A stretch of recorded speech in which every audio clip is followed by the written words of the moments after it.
You're okay not seeing the colors? Yeah. Okay. That's freaking me out. I mean, I know this is back here on the window, so it's going to be a little blue. Right. But that should be nice. It'll Okay. offset All a right. little bit.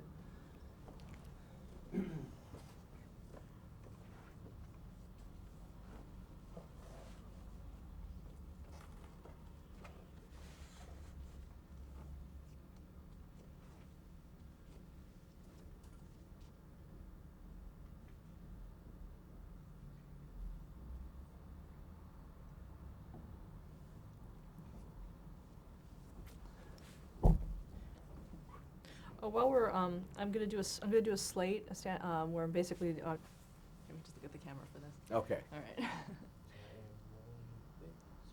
Okay, today is May 14th in the year 2007. I'm Karen Herman, the Director of the Archive of American Television, and it is my great pleasure today to be interviewing Bob Schieffer here at his office in Washington, D.C.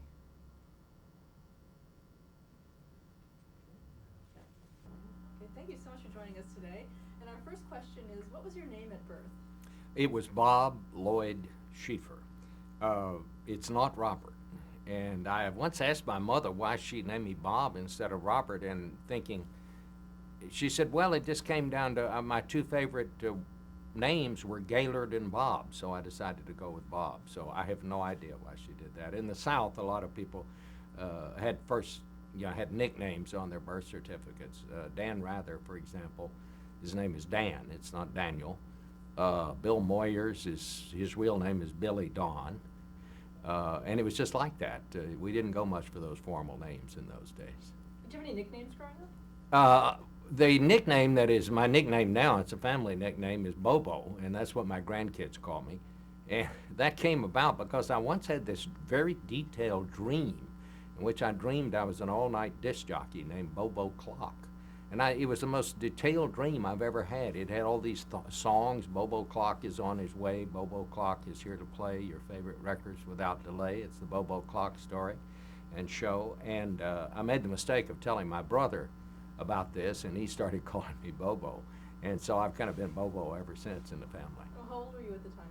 Oh, I was a grown man when I had this dream, but probably in my 30s. Sorry, your mic's not picking up. Sure. Are you Becca? rolling? Where? Yes, rolling. When were you born? I was born February 25th, 1937, in Breckenridge Hospital in Austin, Texas. Is that where you grew up?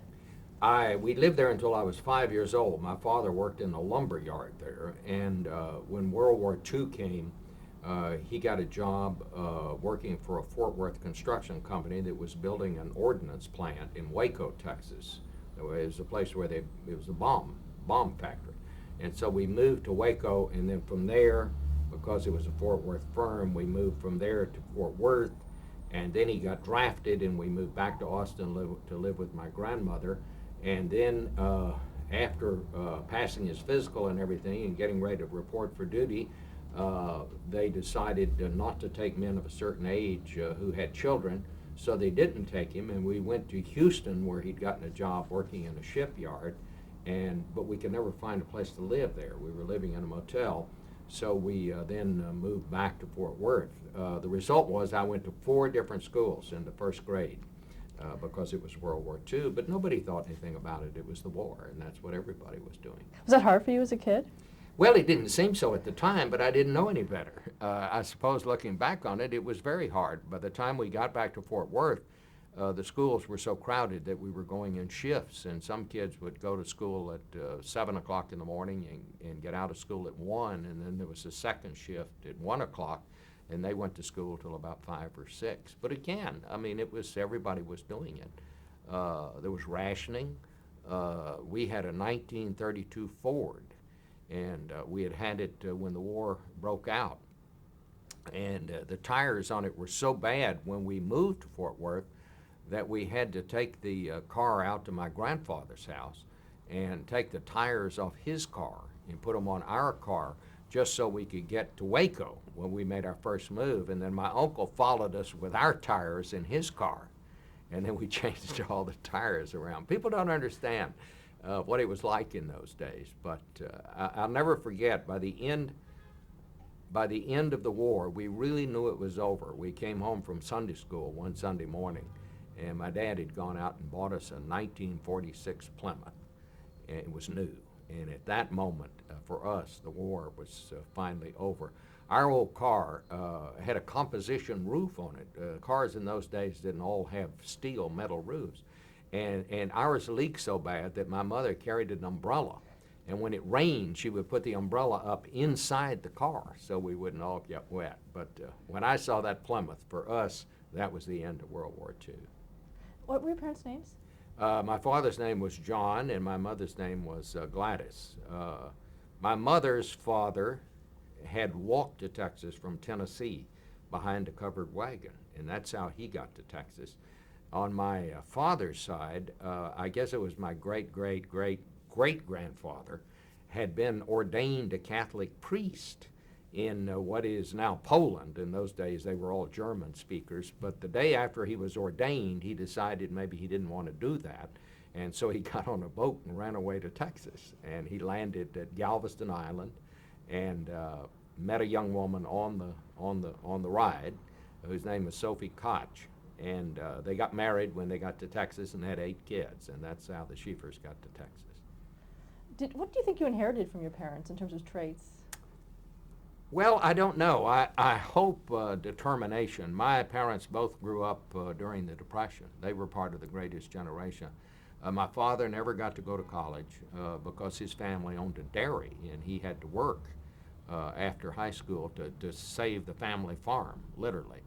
My mother, whose father was a teamster, was unable to get work, and she and her family existed on what her brother, who was in the 6th grade, brought home from his job at the drugstore. And part of his salary was that he got a quart of milk and a box of saltine crackers every day, and that's basically what they lived on. And my mother was determined. She was almost like Scarlett O'Hara in Gone with the Wind. She was determined she would never be hungry again. And you said you had a brother and the other siblings? My brother Tom was my little brother. I also have a sister, Sharon. There's 5 years between all of us. And my brother was 10 years old when our father died. And so he became more like a son than a brother. Basically, my mother and I raised him. I stayed home until he was ready to go to college. I had to go away to be in the Air Force, but so we've always been very, very close, and we've always been a very close family. My mother was 45 when she was widowed with 3 children. When you were a kid, did you know what you wanted to be when you grew up? Oh, yeah. From the 8th grade on, I wanted to be a reporter. And I think when it finally hit me that that's what I wanted to do was when I was in the 8th grade, and I wrote the first news story of my life, and it was in the junior high school newspaper. And I saw my byline on it, and it just looked so fine there and so official that I just decided that's what I wanted to be. And so from that time on, I always wanted to be a reporter. And I was the editor of the high school newspaper and the editor of the school annual. The one bump in the road on my journalism career was that my mother insisted that I should be a doctor. She thought in those days, my son, the doctor, was what really made mothers proud. Well, I fooled around with pre-med for 2 years. It hated me, I hated it. And when people say, well, what really led you to journalism, I always say comparative anatomy, because that's the true reason that I got into it. At the end of my sophomore year in college, I decided to major in journalism. And I got a job that summer working in a little radio station in Fort Worth, Texas, driving these panel trucks that we had that had police radios in them. And we covered what we call the 3 R's, wrecks, rapes, and robberies. Whenever we'd hear something come over the police radio, we'd race out in these panel trucks and do an on-the-scene report on 2-way radios that we had. And this was thought to be a great breakthrough in reporting. And so after that, I had no interest in college at all. I just did what I needed to do to get the degree and get the hell out of there, because I owed the U.S. Air Force 3 years because I was in ROTC. And so I went away to the Air Force, where I was the editor of a Air Force newspaper. That was my first job in the Air Force. And then when I came back to Fort Worth, because I had become friends with a night police reporter at the Fort Worth Star-Telegram during my days of covering these wrecks, rapes, and robberies, he got promoted to night city editor and recommended me to take his place. And so I became the night police reporter at the Fort Worth Star-Telegram. And were you really interested in current events at that point as well? Were you following it Interested in what? in current events and Oh news, yeah, I always national? was. My mother said that I always read the newspaper, or I began to read the newspapers when I was in the first grade. Now, I'm not sure that's true, but it was such a good story, I decided not to check it out. But I always loved current events, and I always, from a very early age, liked politics. And I wanted to be a reporter. Going from radio to the paper, did you prefer one over the other? It was just a better job to work at the Star-Telegram. In those days, most people got their news from print. And working at the Star-Telegram was the place you wanted to work if you worked in Fort Worth. So this was a big step up for me when I got hired at the Star-Telegram. And I guess my ambitions in those days were to be, the editor of the Star-Telegram or something. When my kids were little, they used to say, "Dad, when you were little, did you want to be a TV reporter when you grew up?" And I had to tell them they didn't have TV when I was growing up. We didn't have television in Fort Worth until I was in the 8th grade.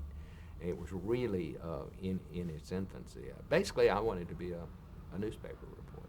What were some of the big stories that you covered? The biggest story I covered at the Star-Telegram, I became the first reporter from a Texas newspaper to go to Vietnam. I worked first as the police reporter, then I became the courthouse reporter. But in 1965, the war was becoming the big story. And I was just determined that I was going to get there and cover it.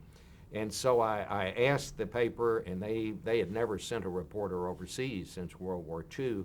And finally, I think in a way I sort of shamed them into doing it. I kept bugging the editor about different ways we could do it. I offered to cover it as a freelancer, so much a word. And finally, I went to him one day and said, "Look, if I quit and get to Vietnam on my own, will you hire me once I get there?" And so we went back and forth, and finally they decided to send me over there. So I became the first reporter from a Texas newspaper to go to Vietnam. That was in 1965. Why did you want to go so badly? Well, because it was just such a big story. I just wanted to see what was there. And the other part was I was very much a hawk. I mean, by that time, Lyndon Johnson was our president. He was Texas's president. When Lyndon Johnson said something, we all took that to be the truth. And so I got there. I was there about 6 weeks. After I got there, I had a kind of a change of mind. I was with a group of U.S. Marines, and we were going across a field, and we were told there were Viet Cong in the tree line there. And there was a Vietnamese platoon that was going with us, and they refused to go. And they just sat down, and they wouldn't cross that field with us. And it came to me then that you can help people do things, but you can't do it for them. And if they don't want to do it, it's very difficult for you to help them in any way. And I really began to have second thoughts about whether we should have been involved in Vietnam. It's very anecdotal, but I guess most things that make an impression on us are anecdotal. Was that reflected in your writing? I think it probably was. I mean, I was very jingoistic in the beginning when I got there. I mean, basically I was writing features about kids from Fort Worth. And their parents and wives and mothers would write me letters and tell me where they were. And I would just line these letters up, and I'd go out and find them. It's the single most rewarding thing I ever did in all my years in journalism, because people were so glad to see me. It just would brighten up their day that someone from their hometown would look them up. And I never forget, once I was out, I had a letter from a mother and asked me to go see her son. And I found him, and it was some godforsaken place, and no, they'd never seen any reporters there. And I walked up to this kid, and he had on his helmet and his body armor. He had his weapon with him. He had his ammo belt on. And I said, I'm Bob Schieffer from the Star-Telegram. Your mom asked me to come see how you were doing. And the kid just broke into tears. This is this tough U.S. Marine. And he was a kid, you know. And it was very, very rewarding to be able to, you know, bring a little happiness to those kids at that time. When I came back, I was convinced that the war, for whatever our good intentions, simply could not be won. And I suppose that that was reflected in my writing. This was the turning point in my career professionally, as it were, because when I came back to Fort Worth, I was sort of a local celebrity. And, you know, I got invited to go out and speak to the Lions Club and the Rotary Club and things like that. And I was asked to come out and talk about the war on the local TV station. And I was on a little noon talk show. There was a woman named Bobby Wygant. The station was WBAP, Channel 5, which was owned by the Star-Telegram. And after I was on this show, they offered me a job. And it was $20 a week more than I made at the paper. And so I took it. And that's how I got into TV. I always laugh and say, you know, I'm one of the first print reporters that got in it for the money. But I needed the money. I didn't have any money. And so that seemed like a big deal to me. That took me to $155 a week. I was making $135 at the paper.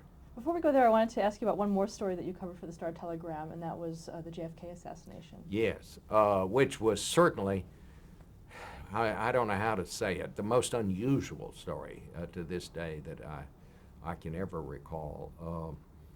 I was working the night police beat, and so the night that Jack Kennedy came to Fort Worth, where he spent his last night alive before going to Dallas on that fateful day, I didn't get off work till 3 o'clock in the morning, and so I was asleep the next day when he was shot in Dallas. And my brother, who my mother had allowed to be off work while she, my mother allowed my brother to miss school that day. He was in high school, so he could go down and see the president. So they had seen the president. My brother had actually shaken hands with him outside the Hotel Texas before he went to Dallas, and they had done that, and then they'd gone to eat, and by the time they got home, it came over the radio he had been shot. So he came in and woke me up. I got up, dressed, I was in a complete daze. I mean, we didn't know what had happened. You know, we didn't know if World War III had started because they'd closed off the borders with Mexico. This was at the height of the Cold War. We just didn't know. And the other part is we had never seen or had experienced any of these violent events like, I'm sad to say, we now sort of become used to in America, but this was the first thing like this in a long, long time. When I got to the city desk, it was in complete bedlam, and it just had come over the radio that the president had died. So I was just trying to help answer the phones. And a woman on the phone said, "Is there anybody there who can give me a ride to Dallas?" And I said, "Well, lady, you know, we don't run the taxi service here, and besides, our president's been shot." And she said, "Yes, I heard it on the radio. I think my son is the one who shot him." It was Lee Harvey Oswald's mother. Why in the world she would have called the Fort Worth Star-Telegram, we don't know to this day, but she did, just looking for a ride. So the guy who was the auto editor of the paper always got a car to drive. The local car dealers would give him a car, and he'd road test it and then write a report on it for the Sunday newspaper. These were always pretty good reviews. There's a free car, free gas. You can see how that worked. But anyways, I had a Triumph sports car, and I knew I couldn't take her to Dallas. It was about a 45-minute ride. So I went to the auto editor, his name was Bill Foster, asking him what kind of car he had, and he said a Cadillac. And so the two of us took that Cadillac out to the address she had given me, and we picked her up. I got in the back seat with her. He drove, and we drove her to Dallas. And in those days, there was no security to speak of. If you looked like you belonged someplace, you generally could get in. I didn't even have a press card, I think, for a lot of that time. And so anyway, when we got to the Dallas police station, where I didn't go very often, the first uniformed cop I saw, I said, "Is there someplace," I said, I'm the one who brought Oswald's mother over here? Is there someplace we can put her where these reporters won't be bothering her? We did that all the time. We never told people who we were unless they asked. And I always wore a snap brim hat, so I'd look like Dick Tracy or, look like a detective. And most of the time it worked. It certainly did that morning. And so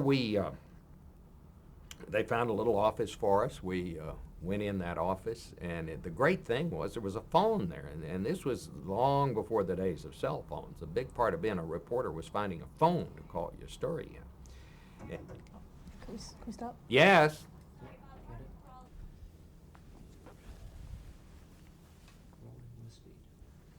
So we got to the Dallas police station, and in those days, one of the great difficulties of being a reporter was having a phone. And kids today don't understand that because they all got the cell phone.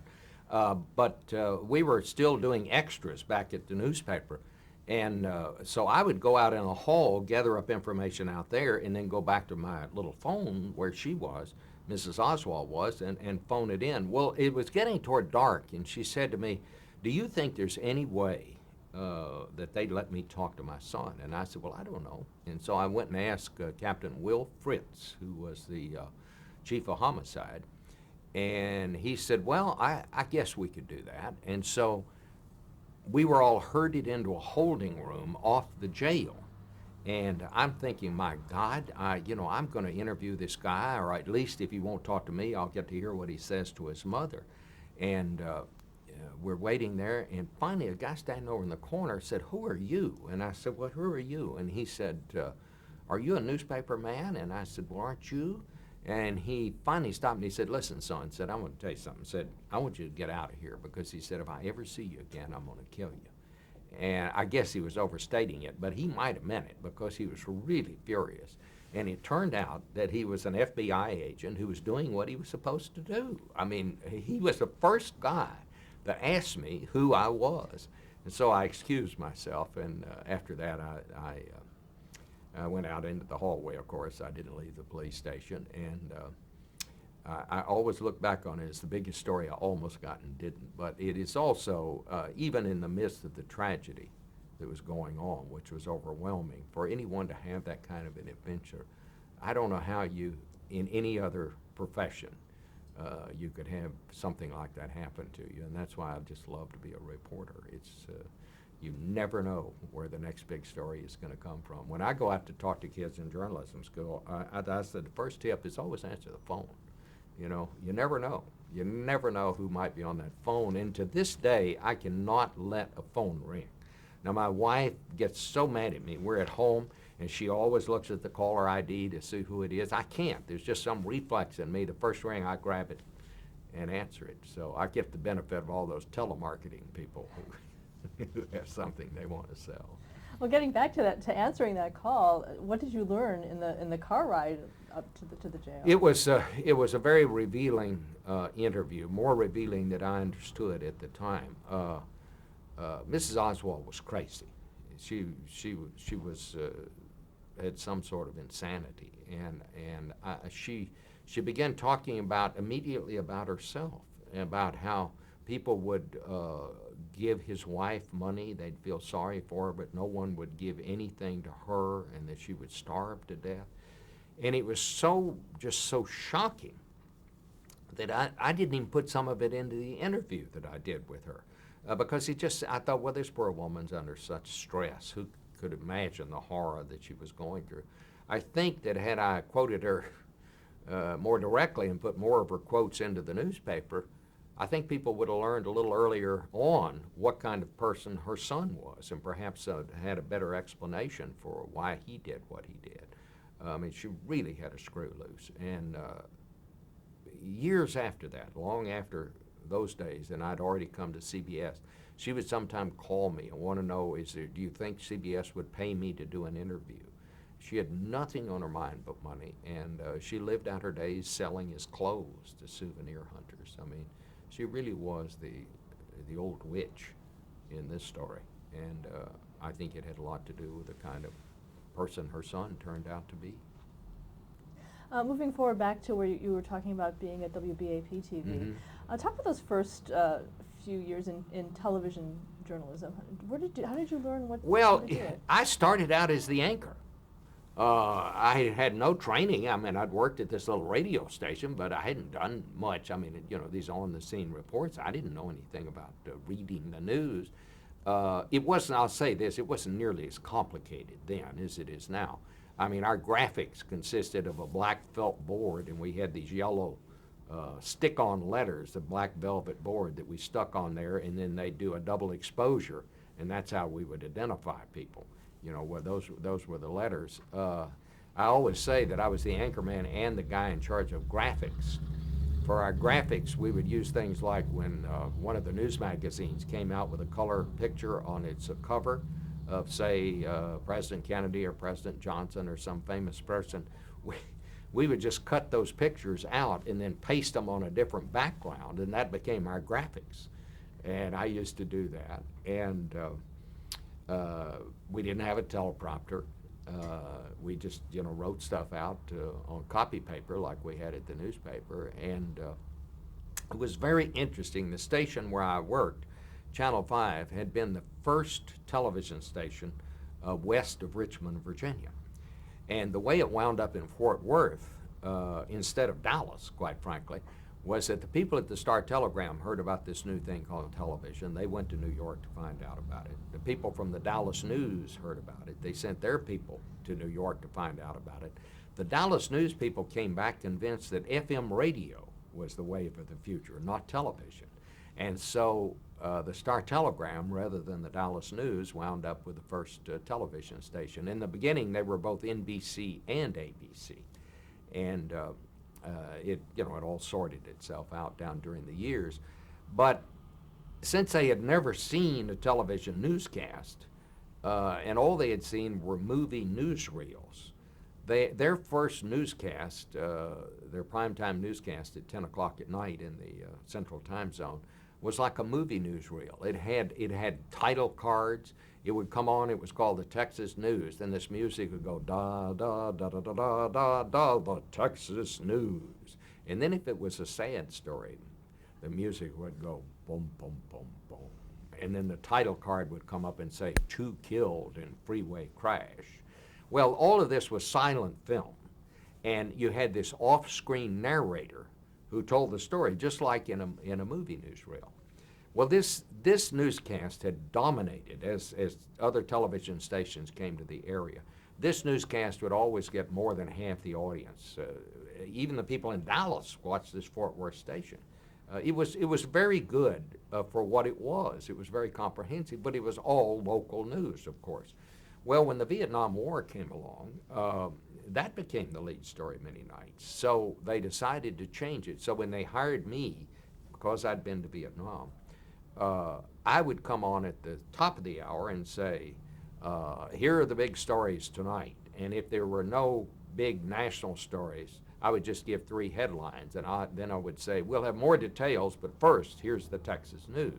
If there was a big story from Vietnam, as there usually was in those days, then I would come on, do the lead story about what was happening in Vietnam. I'd say, we'll have more national and international news later, but first here's the Texas news. Then we'd run the newsreel, then we'd have the sports, then we'd have the weather, and then I'd come back and do all the national stories after that. But it was very interesting. I mean, I just sort of figured it out as I went along, and I had no training in television at all, but then again, neither had anybody else. I mean, that first station, nobody ever built a television station except in New York, so they got some plans for a school, and they basically used those plans to build that television station, except where the gymnasium was, they made that the main studio, and where the classrooms ran around the outside, that's where the offices for the news department and the sales department were. But that's getting to be a long time ago. And but anyway, that's how I got started. And then, that job led to another job in television, which led me here to Washington. Okay, let's stop here to change the tape. Mm-hmm.